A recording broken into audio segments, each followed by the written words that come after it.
Hey everyone, Mars from Consequence here. We're going to be going over Rick Reverb. This is our first kill. They did nerf the boss a lot. It is way easier, and gear will also make it easier. But I want to show a first kill because it's just so we had to be so much cleaner. Um, but it's still going to go horribly wrong, and we killed the boss. But our reclair was we killed it with like 10 people up for the whole last phase, so didn't want to show that. Now, I think our strat was pretty good, and we're going to go over what we did. So first, this is just a pretty standard configuration of markers. This is what the Race the World First guilds did. And the reason for this is because we're trying to put the boss on the wall so that the ads spawn grouped. That's the one most annoying thing in this fight is that sometimes your ad RNG is really bad. So, and you're going to see here that the melee are going to start on Moon, and the range are going to start on Purple. So the boss is going to come down, move over, and you're going to get an amplifier cast here. This amplifier is always going to be 1 under the boss, and that is going to be positioned at Moon.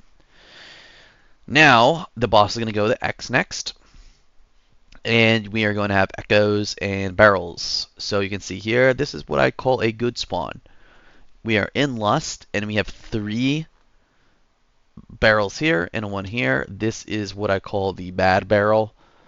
And some unlucky range DPS usually need to deal with this solo, but more Destrolocks and Dev Evokers you can get makes these really easy. A Shadow Priest too. You can see here that ours are destroying it with 1 Hunter on it. Next you have this beam. You soak it. If you get MC'd, just break that person out. And now we are going to get this pylon.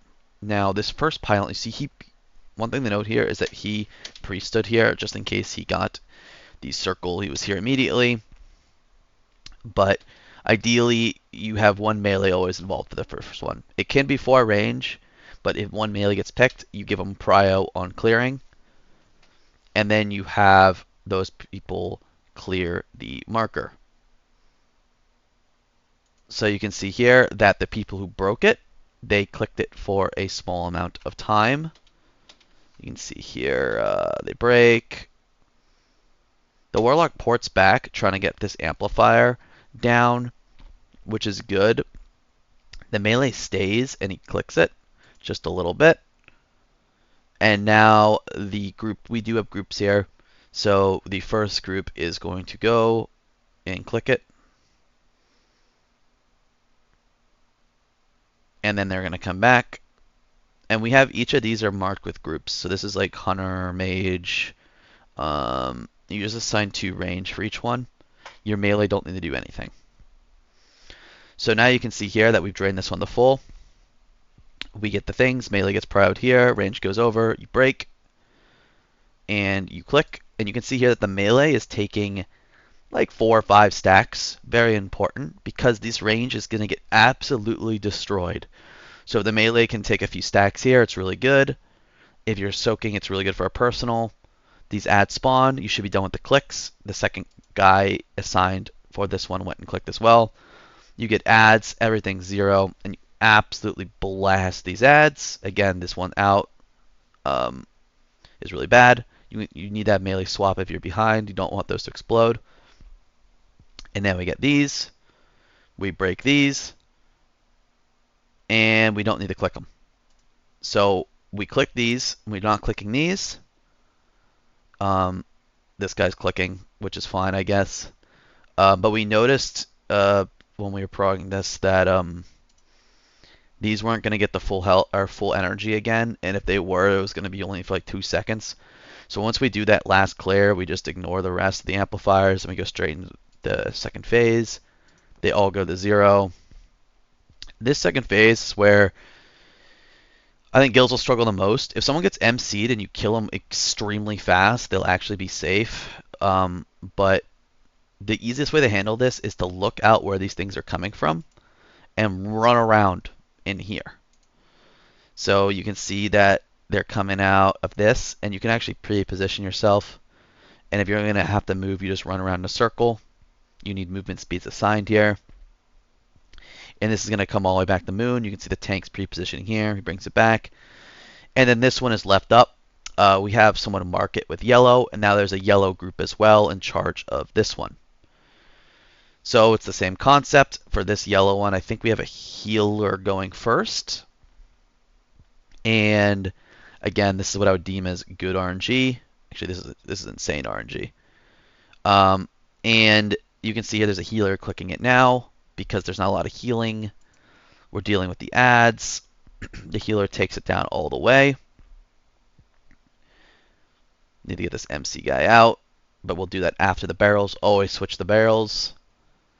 And then we get zaps with amplifiers. Ideally, the range are back in time. So it's going to be melee here. Oh, no, no. Come on. And ideally, these guys come back. The melee can click, and they should have clicked there. Once this amplifier gets baited, then that range group is just going to finish off moon. Or really, realistically, if you want to have the zap people click it, you can. You just run odd that you get the thing like this. It's also fine. Not a big deal. I've seen guilds do it both ways. And now here, we're just still baiting at purple. The second guy assigned here is clicking now. Looks like a mage. Big dodge. Don't get hit. Line here. Watch your health. You're going to get MC'd if you're low. And then again, we have two people break these each. When you break, you click. Drain it. He actually does two, so he's in a lot of danger here. Someone came to help him, which is good. We drain all these three to full. Kill the ads that spawn. Range bait the amplifier here. It's kind of getting disorganized. This should have been a blue, but that's alright. But as long as the barrels are dead, and those were drained on the last set, we're going to break this last set and just ignore them because by the time that we get the intermission, they are not needed. Hard swap to these. You can see stage 2 is coming. The melee should kill this 3-pack and then come here. You don't want to be stuck all the way over here. You want to make sure you're over here. And then we just do the intermission. Same concept. You can see these coming out. You just need to run in a circle on this thing.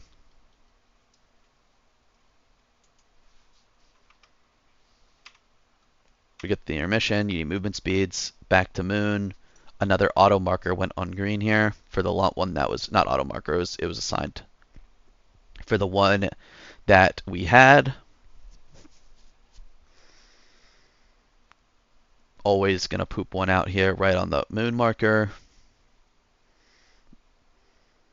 Ads are out. Killing ads. This is what I would deem as like a mid spawn where you have like two clumped and then two like kind of clumped, but not really. But we need to get through these. Sound cannon. This is where it starts falling apart. One of our tanks died, but DKs are more like they can't die, so it's fine. He pre-positions here. Melee should prio. Come on, melee. Come on, melee. Come on, melee. Oh, it's an evoker. Never mind. They're clicking because they broke. They're going to drain this. See, this is where I mean by, like, in theory, if you're fast, you can break and come back. Or you can just click. Both work. We kind of low roll there. We hit two together. Not the end of the world. And here we're going to try to bait it green, but we have this old one. And now we have people clicking. There's one mark with green here and one mark with yellow. And basically any ones we click, we have assignments for. So it's this one, this one, this one, this one, this one. We drain. Do the soak. We really need this guy out before the barrels. These need to pop here, so you can see people are going out. They're going to pop it, and then they're going to drain. And then ads are coming. And this is when the wheels come off a little. Like, you don't need to full drain these because the boss is almost dead. But you, like, take them down to half. You can see someone back there is doing it. And you're going to finish off the last barrel. You can see X here is empowered. But it's really not doing that much damage. It's doing a little bit. So he's going to take it down a little bit. And here we're just making the call to just kill the boss. Like, we're not going to break these shields. We need to kill the ads or kill the boss.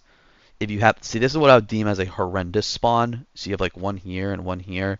So the call was here just, hey, we have a few DPS dead, just kill the boss. It's low enough anyway. Funnel into the boss. GG. So really the moral of the story here is look at this VOD and make sure that you don't drain when you don't have to drain. Those last two in that phase do not need to be drained. They will go up normally, and then at intermission, they are just going to drain themselves. And then have assignments for anyone that needs to be drained per group, especially the initial one, and then the two that are left over from the intermissions. Where a lot of groups struggle is they have just like assignments for every single pillar, and then they're running around the whole time. They can't kill the ads. But if you know which ones you need to drain and which ones you don't, you're going to have a lot more DPS. So hopefully this video was helpful, and once we kill sticks, I will put out a video for that. I'll see you in the next one. Thanks.